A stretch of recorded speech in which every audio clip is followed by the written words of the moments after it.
Perkenalkan, nama saya Noviana.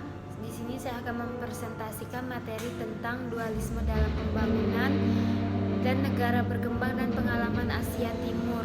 Yang pertama, saya akan membahas tentang dualisme dalam pembangunan.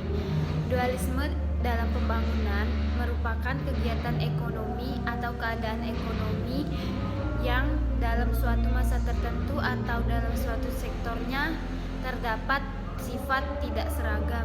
Misalnya menanam karet di negara produsen dengan menggunakan metode tradisional dan modern. Dampak yang ditimbulkan adalah adanya rasa takut akan pembaruan yang mengakibatkan produktivitas menjadi lemah dan tidak mengalami perubahan dari masa ke masa. Ciri masyarakat kapitalistik: yang pertama, menomorsatukan kepentingan pribadi daripada perdagangan dan industri. Yang kedua, modal sebagai basis. Yang ketiga, keuntungan sebagai tujuan utamanya.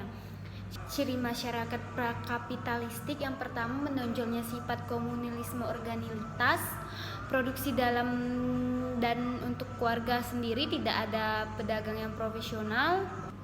Segmentasi keuangan: dualisme dalam pembangunan. Sektor modern lebih memiliki akses ke lembaga keuangan dan mudah memperoleh modal yang lebih besar dengan bunga yang lebih rendah.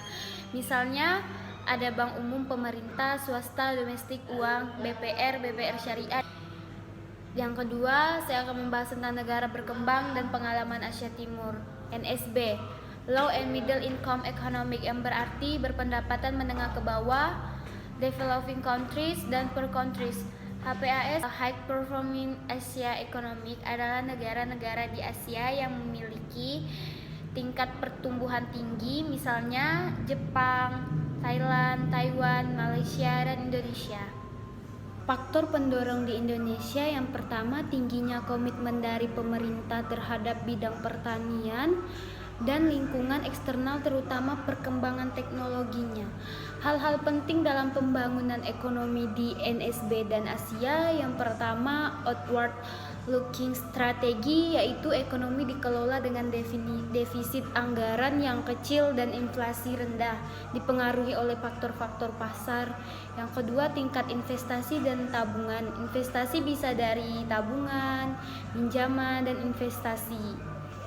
Yang ketiga, pengembangan sumber daya manusia, yaitu pendidikan formal dan non-formal. 4. Indikator pengembangan sumber daya manusia, misalnya pendapatan per kapita suatu negara, pengeluaran pemerintah di bidang pendidikan, tingkat produktivitas, indikator yang umum, GNP per kapita. Sekian presentasi saya mengenai materi dualisme dalam pembangunan dan negara berkembang dan pengalaman Asia Timur. Terima kasih.